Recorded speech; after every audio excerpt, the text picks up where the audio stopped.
Right. Shalom, giving all the praises to Yahweh Bashim Yahushua, Bashim Rakah Kodash.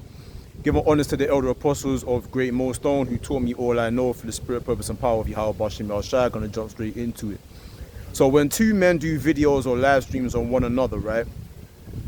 They do live streams or sit downs on one another, or whether it be one guy doing live streams or posting up a video online on the other guy, or they're both doing it towards one another, right? And they exposing the sensitive information on each other, or they're trying to slander one another.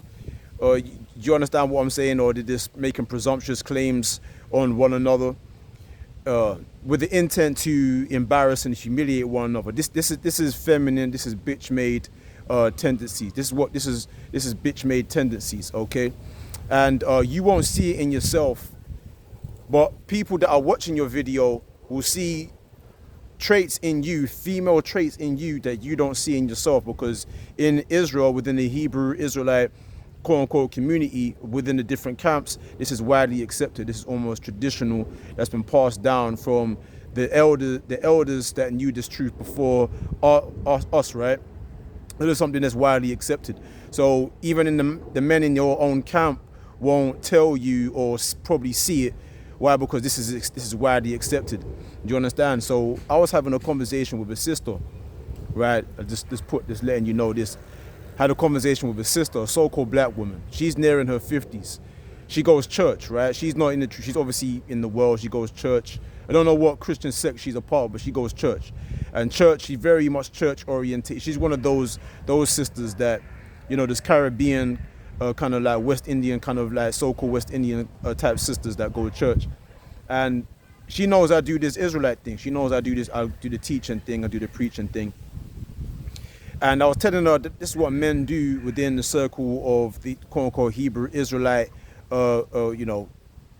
group, or this household of faith. This is what men do.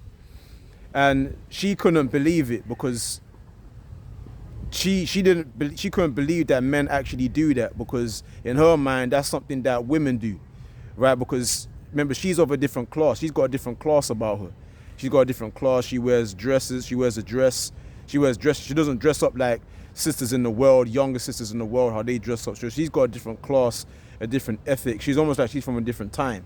So she didn't believe that men actually do that, you know, because those type of sisters, they're more in order. They're a little bit. They might go to church. They're part of that whole pagan kind of modern day Christian plantation Christianity, but they understand role plays between man and a woman. So she couldn't believe that grown men with beards on their faces that actually have children, have families, they go online and they put out the sensitive or personal info or of another man online in public for the world to see. She didn't actually believe that that's what men do, because the men in her community don't behave that way.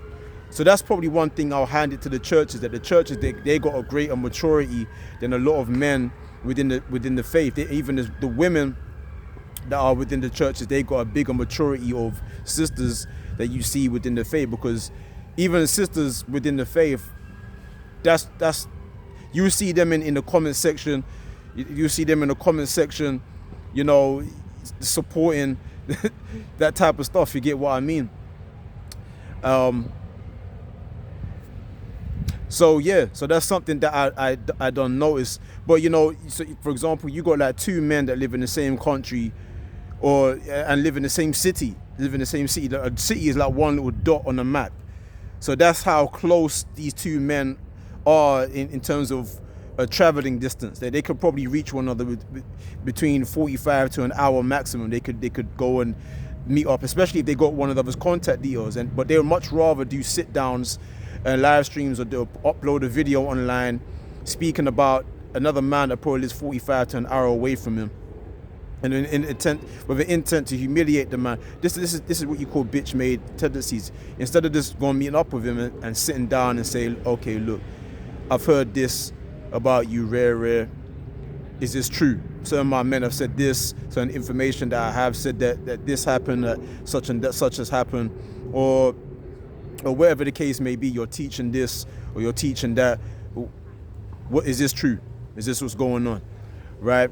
or instead of doing that as men, it seems like it's much more profitable, or there's perks involved. Instead of just do a live stream or sit down or whatever, there's perks involved in doing that, right? Because you get subscribers, you get views, you gain a lot of popularity. But just as Yahweh Shai said it best. He said, when you pray privately so the Lord can reward you openly. Do you understand? Don't pray to be seen of men, right? So it's much more profitable, instead of being sincere and contacting somebody that you probably know, you probably once a part of your camp, instead of just contacting them and sitting down as men and talking it all out, is much more profitable that do a sit down, do a live stream to be seen of men, really with the intent of humiliating the man, which is less sincere or less genuine.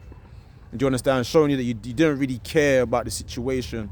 You don't really care about whatever happened. You just want to assassinate the man's character best way you can. So you see that, but this is all feminine tendencies that women or people that are on the outside looking in might see about you. Do you understand? You might think it's widely accepted within the circle of Israel, but these are bitch-made tendencies that individuals, namely women, because obviously it was a woman that I was having this conversation with, they're on the outside looking in and they see this about you, and they won't comment on your comment section, but they'll not secretly, but they'll observe. They'll observe what you're doing, and you're so confident in the plain way that you don't see these traits within yourself. Do you understand what I'm saying? Like I said, but why? Because it's widely accepted. This is the status quo within the various camps that are within Israel, within the Hebrew Israelite quote-unquote belief system.